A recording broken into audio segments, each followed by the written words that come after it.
नमस्कार दोस्तों, स्वागत है आपका मेरे YouTube channel study with Vivek Kumar में। दोस्तों, जैसा कि आपको पता है, इस चैनल के माध्यम से हम आपकी बोर्ड एग्ज़ाम की तैयारी करा रहे हैं जो आपके एग्ज़ाम के लिए काफ़ी इम्पोर्टेंट होगा। तो आज उसी में हम स्टार्ट करने वाले हैं क्लास 12 की केमिस्ट्री और उसका चैप्टर विलियन। जो विलियन है, इस चैप्टर से आप ये मान के चलिए कि आपके 4 नंबर आने ही वाले हैं। और ये जो मैंने आपकी बॉक्स में टर्म्स लिखी हैं, मोलरता, मोललता, नॉर्मलता और मोल प्रवाज, यहाँ से आपके लिए 2 नंबर आने ही वाले हैं। तो वीडियो को स्किप नहीं करना है, पूरी वीडियो देखनी है। कुछ समझना है तो कमेंट बॉक्स में लिखना है। तो चलिए शुरू करते हैं आज की वीडियो। देखिए, ये है चैप्टर फर्स्ट, विलियन। तो विलियन में सबसे पहले हम ये जानते हैं कि विलियन होता क्या है। ठीक है, तो फर्स्ट तो यही है कि विलियन क्या होगा। तो मैं आपको बता रहा हूँ कि सबसे पहली बात तो मिश्रण जान लीजिए। मिश्रण क्या होता है? 2 या 2 से अधिक पदार्थों को मिलाने पर मिश्रण बनता है। अब मिश्रण के होंगे 2 प्रकार। मिश्रण के 2 प्रकार होते हैं, एक तो होता है समांगी मिश्रण और एक होता है विषमांगी मिश्रण। समांगी मिश्रण का मतलब है कि जब 2 या 2 से अधिक पदार्थों को मिलाने पर उन्हें अलग अलग नहीं देखा जा सकता है। इसमें नहीं ऐड कर लेंगे कि नहीं देखा जा सके, तो वो कहलाता है समांगी मिश्रण। जैसे जल में चीनी, ठीक है। या फिर ऐसा मान लीजिए जैसे 20% एथेनॉल, ये वाला 20% एथेनॉल या 20% एल्कोहल। इसका मतलब क्या हुआ? उसमें 20% है एथेनॉल या एथिल एल्कोहल और 80% है वाटर यानी जल। तो ये हो जाएगा 20% एथेनॉल का समांगी मिश्रण, ठीक है। या फिर दूसरा ऑप्शन होता है इसका विषमांगी मिश्रण। जब 2 या 2 से अधिक पदार्थों को मिलाने के बाद उन्हें अलग अलग देखा जा सकता है, तो वो कहलाता है विषमांगी मिश्रण। तो जैसे एग्जाम्पल, जल में मिट्टी। जब जल में मिट्टी को घोलते हैं तो मिट्टी थोड़ी देर में अपने आप नीचे बैठ जाती है ना। तो वो हो गया विषमांगी मिश्रण, यानी उन्हें अलग अलग देखा जा सकता है, ठीक है। तो ये आपको याद रखना है। अब विलियन क्या होता है, तो विलियन देख लेंगे। तो विलियन होता है 2 या 2 से अधिक पदार्थों का समांगी मिश्रण। तो समांगी मिश्रण की बात कर रहे हैं, यानी कि होमोजीनियस मिक्सचर। अब होमोजीनियस मिक्सचर क्या होता है? ये मान लीजिए एक बीकर लिया हमने, ये बीकर है और इस बीकर में वाटर है और इसमें मैंने मिला दी चीनी। अब इस पार्ट को देखते हैं, इस कोने वाले पार्ट को। तो अगर यहाँ भी मान लीजिए 2 अणु हैं उसके, चीनी के, और यहाँ पर भी देखें, वहाँ पर भी 2 अणु हैं चीनी के, तो ये मान के चलिए ये समांगी मिश्रण है। यानी कि प्रत्येक स्थान पर जो विलय के कण हैं वो बराबर हों, तो वो कहलाएगा समांगी मिश्रण, ठीक है। समझ गए होंगे। तो विलियन जो होता है 2 या 2 से अधिक पदार्थों का समांगी मिश्रण, याद रखना है आपको। अब इसमें ये हम जो पढ़ने वाले हैं केवल 2 वाला पढ़ेंगे। 2 या 2 से अधिक पदार्थों का समांगी मिश्रण ही विलियन होता है ना। लेकिन इस चैप्टर में केवल 2 पढ़ने हैं, 2 पदार्थों का मिश्रण। बाइनरी सॉल्यूशन पढ़ेंगे हम, ठीक है। तो अब विलियन में क्या क्या होता है? विलियन में होते हैं विलय प्लस विलायक। अब विलय क्या होता है? तो विलय के लिए नॉर्मल सी परिभाषा है कि विलियन में जो जिसकी मात्रा कम हो, ये कहता है विलय कहलाता है वो। यानी कि वह पदार्थ जो विलयन में कम मात्रा में उपस्थित होता है तो विलय कहलाता है, ठीक है। और इसके अलावा जो ज़्यादा क्वांटिटी में होगी वो कहलाएगा विलायक। आपको याद रखना है, यानी कि विलियन में जिसकी क्वांटिटी कम हो, यानी जिसकी मात्रा कम हो, वो होगा विलय, और जिसकी क्वांटिटी ज़्यादा हो वो कहलाएगा विलायक। जैसे एग्जांपल हम ले लेते हैं, मैंने अभी बताया था, ये ले लीजिए 40% एथिल एल्कोहल, ये लिख दिया 40% एथिल एल्कोहल C2H5OH। तो इसका मतलब क्या हुआ? इसमें 40% है एथिल एल्कोहल और 60% है वाटर। तो अब इसमें मात्रा किसकी ज़्यादा है? वाटर की, यानी पानी की। तो इसमें पानी क्या हो जाएगा? विलायक। और ये क्या हो जाएगा? विलय हो जाएगा, एथिल एल्कोहल। अच्छा, इसके अब ये नहीं है कि हमेशा जल ही विलायक होगा। अब मान लीजिए दूसरा एग्जांपल ले लेते हैं, जैसे 80% इसी का विलयन ले लेते हैं C2H5OH। तो इसका मतलब क्या हुआ? इसमें 80% है एथिल एल्कोहल और 20% है वाटर। तो इस बार क्या हुआ? 20% जो वाटर है वो हो गया विलय और 80% एथिल एल्कोहल वो हो गया विलायक। तो इतना आप समझ गए होंगे विलय और विलायक में, ठीक है। चलिए आगे देख लेते हैं थोड़ा सा। देखिए, इसके अलावा एक तरीका और है विलय और विलायक को पहचानने का। जब हम विलियन बनाते हैं 2 पदार्थों का, तो फाइनली जो विलियन होगा, जिस कंपोनेंट की या जिस पदार्थ की भौतिक अवस्था ग्रहण कर लेगा फाइनली, वो होगा विलायक, ठीक है। जैसे मैंने चीनी को पानी में मिलाया। अगर मान लीजिए हमारे पास 1 kg चीनी है और मैंने उसमें केवल क्या मिलाया, 2 या 4 बूंद वाटर मिला दिया, तो इस बार क्या स्टेट रहेगी? जो विलियन बना है उसमें ठोस पदार्थ ही रहेगा, यानी चीनी की फॉर्म में रहेगा वो। तो इसमें चीनी रहेगी विलायक और वाटर रहेगा विलय। मतलब याद रखना है आपको, जो फाइनली स्टेट होगी विलियन की, वो जिस भी कंपोनेंट की भौतिक अवस्था प्राप्त कर लेगा, है ना, फिजिकल स्टेट जिसकी भी पदार्थ की प्राप्त कर लेगा विलियन, वही होगा विलायक। तो ये 2 तरीके हैं जानने के, यानी कि जिसकी क्वांटिटी कम हो वो विलय होगा, जिसकी क्वांटिटी ज़्यादा हो वो विलायक होगा। इसके अलावा जो विलियन होगा जिसकी भी फिजिकल स्टेट प्राप्त कर लेगा जिस भी कंपोनेंट की, वो विलायक होगा, ठीक है। ओके, चलिए चलते हैं आगे। देखिए विलायक देख लेते हैं, वह पदार्थ जो विलयन में अधिक मात्रा में उपस्थित होता है विलायक कहलाता है, जो मैंने बताया है। अब इसमें नोट देख लेते हैं। अब आपको एक बात याद रखनी है कि किसी भी विलयन में एक से अधिक विलय हो सकते हैं, जो मैंने बताया, लेकिन इस चैप्टर में हम केवल एक ही विलय पढ़ेंगे, है ना, यानी बाइनरी सॉल्यूशन पढ़ने वाले हैं, दो पदार्थों का समांगी मिश्रण। तो किसी भी विलयन में एक से अधिक विलय हो सकते हैं। दूसरी बात यह है कि किसी भी विलयन में विलायक सदैव एक ही होगा, और विलयन जो होगा सदैव विलायक की अवस्था को दर्शाता है। ये तीनों बात आपको याद रखनी है ना। यानी विलय एक से अधिक भी हो सकते हैं, और विलयन में विलायक सदैव एक ही होगा, और तीसरी बात कि जो विलयन होगा वो सदैव विलायक की भौतिक अवस्था को ही दर्शाता है। ये आपको याद रखना है, ठीक है। अब देख लेते हैं विलयन के प्रकार। अवयवों की मात्रा के आधार पर तनु और सांद्र विलयन होते हैं, ठीक है। अब देखिए तनु विलयन क्या होगा कि वह विलयन जिसके इकाई आयतन में विलय की सांद्रता कम होती है।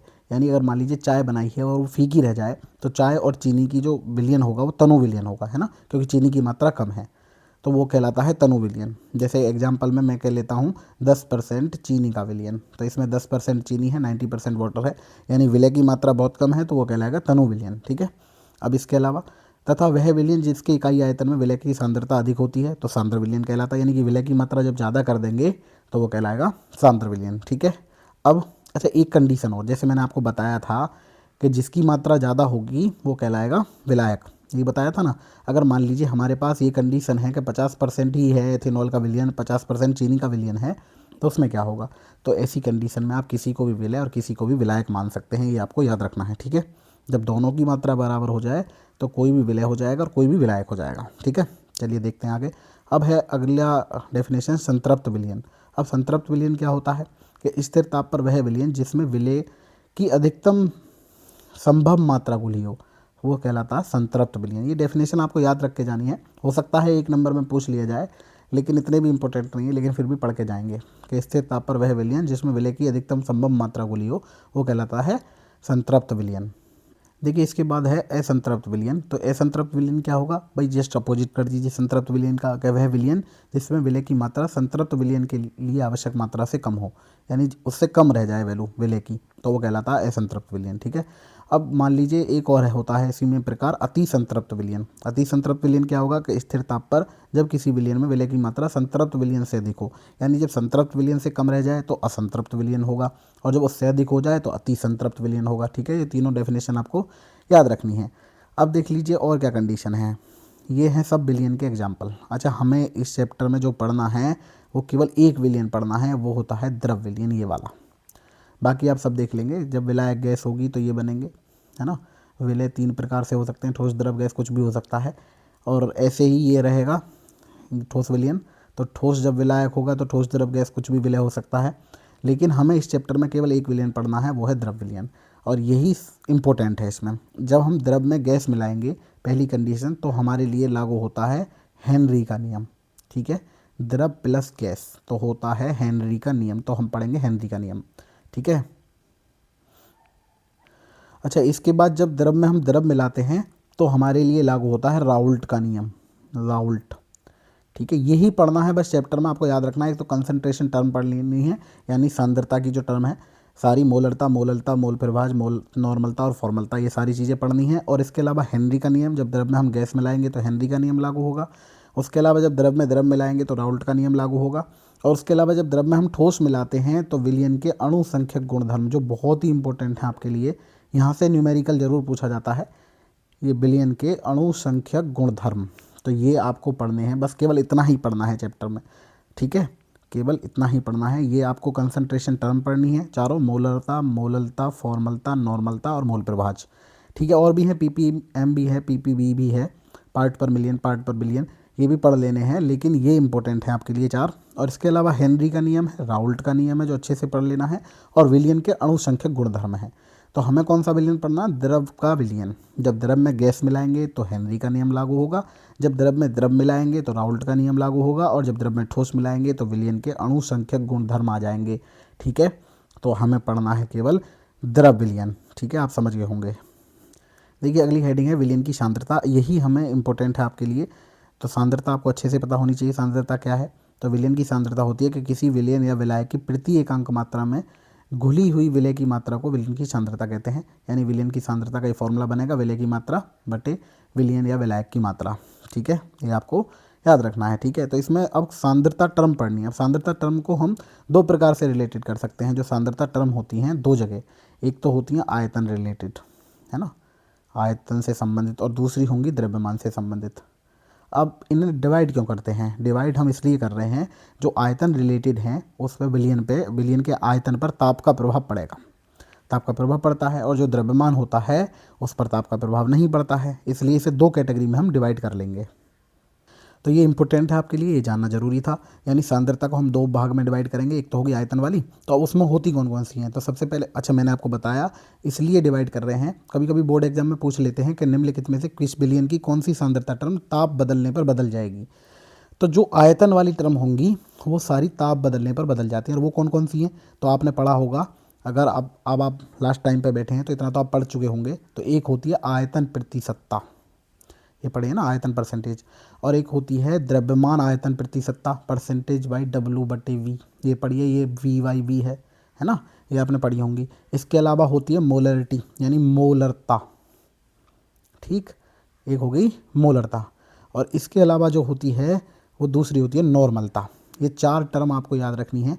ये चारों टर्म जो होंगी ये ताप बदलने पर बदल जाएंगी, है ना। विलयन की सांद्रता की जो टर्म है वो चार, आयतन प्रतिशतता, द्रव्यमान आयतन प्रतिशतता, मोलरता और नॉर्मलता, ये चारों चीज़ें ताप बदलने पर बदल जाती हैं। इसके अलावा कौन सी चीज़ें ऐसी हैं जो ताप बदलने पर नहीं बदलेंगी? तो वो भी आपको याद रखना है। देखिए, जो द्रव्यमान से रिलेटेड हैं वो कौन कौन सी हैं? परसेंटेज, यानी कि द्रव्यमान प्रतिशतता होगी एक तो, ठीक है, एक होगी परसेंटेज बाई W/M, एक तो ये होगी। इसके अलावा कौन सी नहीं बदलेगी? एक होगी मोललता, ये भी द्रव्यमान से रिलेटेड है, तो ये भी नहीं बदलने वाली है। इसके अलावा एक होगी PPM, पार्ट पर मिलियन या पार्ट पर बिलियन, ये भी नहीं बदलेंगे, ये भी द्रव्यमान से रिलेटेड है। और इसके अलावा वेरी इंपॉर्टेंट, जिसे बोलते हैं मोल प्रभाज, ये भी नहीं बदलेगा ताप बदलने पर। तो सबसे पहले आपको ये जानना जरूरी है कौन सी चीज़ें ताप बदलने पर बदल जाएंगी, कौन सी चीज़ें ताप बदलने पर नहीं बदलेंगी। तो वो आप ये मान के चलिए MCQ के लिए वेरी इंपॉर्टेंट है, तो ये आप पढ़ के जाएंगे अच्छे से। तो दोनों जगह रिलेटेड कर लेंगे, अलग अलग डिवाइड कर लेंगे जो विलयन की सांद्रता टर्म है, ठीक है। तो चलिए अब आगे देखते हैं मोलरता। देखिए मोलरता क्या होगी? मोलरता होती है किसी विलयन के प्रति लीटर आयतन में उपस्थित विलय के मोलों की संख्या। ध्यान रखना है, ये विलय के मोलों की संख्या है, कि विलय के मोलों की संख्या होती है मोलरता। अच्छा, यहाँ विलयन की जगह अगर विलायक हो जाता कि किसी विलायक के 1 किलोग्राम या 1000 ग्राम 1000 ग्राम मात्रा में उपस्थित विलय के मोलों की संख्या, तो वो हो जाती मोललता। केवल एक एक शब्द ही चेंज होगा और आप आसानी से याद कर सकते हैं। मोललता में यहाँ विलायक हो जाएगा किसी विलायक के 1000 ग्राम में उपस्थित विलय के मोलों की संख्या कहलाती है मोललता, और किसी विलयन के प्रति लीटर आयतन में उपस्थित विलय के मोलों की संख्या कहलाती है मोलरता। तो दो डेफिनेशन आप ऐसे आसानी से याद कर सकते हैं एक दूसरे से रिलेट करके। अच्छा, इसी में एक लाइन और जोड़ लेंगे, जो नॉर्मलता होगी वो प्रति लीटर आयतन में विलय के ग्राम तुल्यांकों की संख्या जो होगी वो कहलाती है नॉर्मलता, ठीक है, ये भी आपको याद रखना है, ठीक है। तो इसे देख लेंगे, मोलों की संख्या हम कैसे निकालेंगे? विलय का द्रव्यमान बटे विलय का अणुभार, ठीक है। तो मोलरता कितनी हो जाएगी? मोलरता हो जाएगी विलय के मोलों की संख्या बटे विलयन का आयतन लीटर में, ठीक है। इसके अलावा और क्या लिख सकते हैं?